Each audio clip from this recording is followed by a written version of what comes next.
વિદ્યાર્થીઓ અને વાલીઓ, AYUSH all India central counselling committee stay વેકેન્સીના 2 પાર્ટ હોય છે. એમાં સ્ટે વેકેન્સી પાર્ટ 1 રાઉન્ડ 1નું રિઝલ્ટ ડિક્લેર થઈ ગયું છે, જેને આપણે છેલ્લું રાઉન્ડ કહેવાય છે. આમાં પછી પાછી કોઈ સીટ ખાલી રહે તો પછી સ્ટે વેકેન્સી રાઉન્ડ 2 થાય છે, કે એક્સટેન્ડેડ સ્ટે વેકેન્સી કહેવાય, કે સ્ટે વેકેન્સી રાઉન્ડ 2. અને તે પછી પણ કંઈ બચી જાય છે ને, તો આયુષવાળા છે ને, જે તે સ્ટેટની સીટ હોય ને એ કોલેજોને આપી દે છે. જે તે સ્ટેટમાં હોય, જે તે કોલેજની સીટ હોય તો એને કહી દેતા હોય કે હવે તમારી જાતે ભરી લો તમારા સ્ટેટથી. ઓલ ઇન્ડિયામાં આપણે MBBS BDSમાં બી પહેલાં એવું જ હતું કે 2 રાઉન્ડ સુધી ઓલ ઇન્ડિયાના રાઉન્ડ ચાલતા હતા, અને 3જા રાઉન્ડમાં બધા સ્ટેટને ગવર્મેન્ટ સીટો આપી દેવામાં આવતી હતી. ફક્ત પછી ત્યાં ડીમ યુનિવર્સિટી રહેતી હતી, પણ ગવર્મેન્ટ સીટ આપણી 3જા રાઉન્ડમાં આવી જતી હતી. પછી એવો નિયમ આવ્યો કે હવે કોઈ સીટ અહીંયા આવશે નહીં, ત્યાંની ત્યાં જ પૂરી થઈ જશે. તે પછી આપણી ત્યાં આવતી નથી.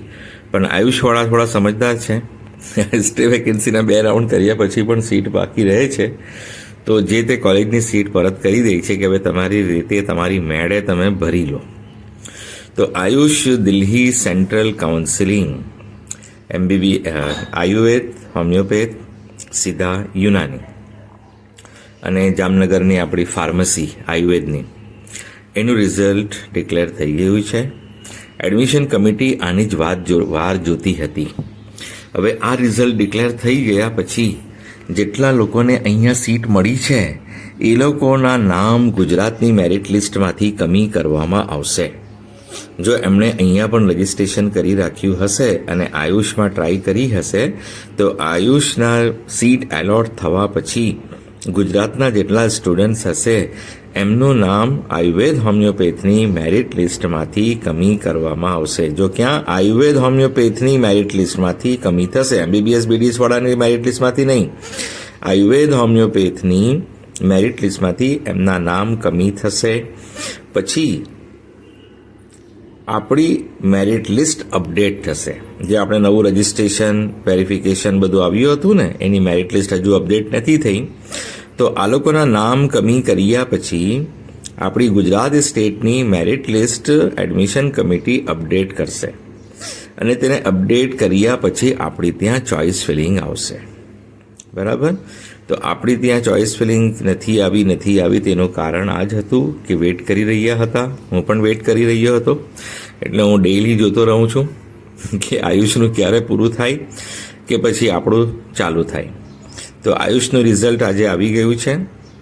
જે લોકોએ પણ ભર્યું છે આમાં જોઈ લો, તમારું નામ છે, તમને કોઈ સીટ એલોટ થઈ છે.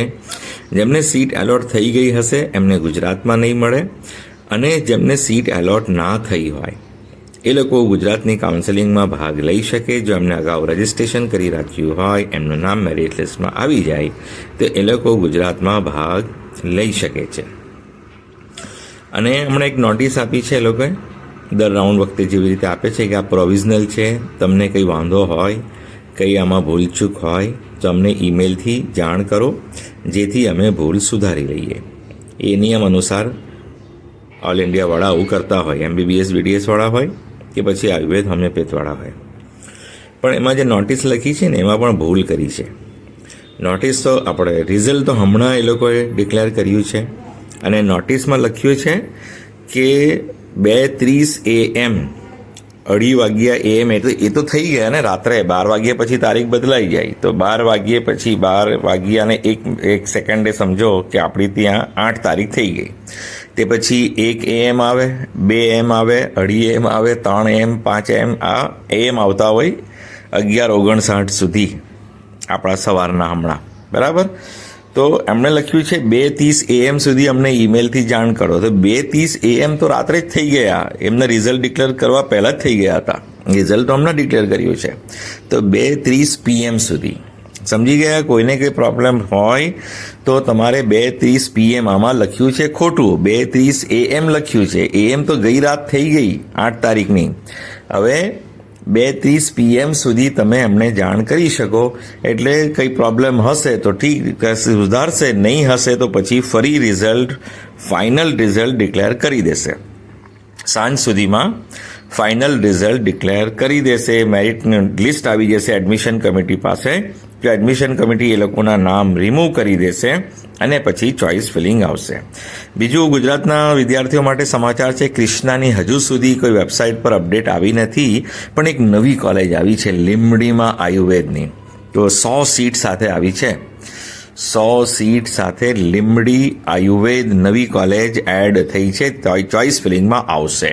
એટલે જેમને આયુર્વેદ લેવું હતું ને, તો એમને એક અવસર વધારે મળ્યો છે. એક નવી કોલેજ આવી ગઈ છે લીંબડીમાં. તમારે આયુર્વેદ જ લેવું હોય તો એમાં તમને ચાન્સ મળી જશે. કંઈ નથી મળ્યું તો હવે મળી જશે. લીંબડી સુરેન્દ્રનગર વાળું જ હશે ને, ધોળકા રોડ લખ્યું છે, state highway Dholka road.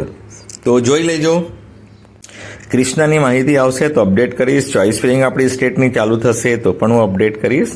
Channel સાથે જોડાયેલા રહેજો, જેથી બધી માહિતી તમને સમયસર મળતી રહે.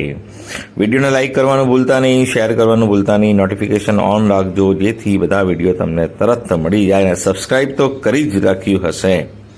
Thank you so much for listening, liking, subscribing and sharing.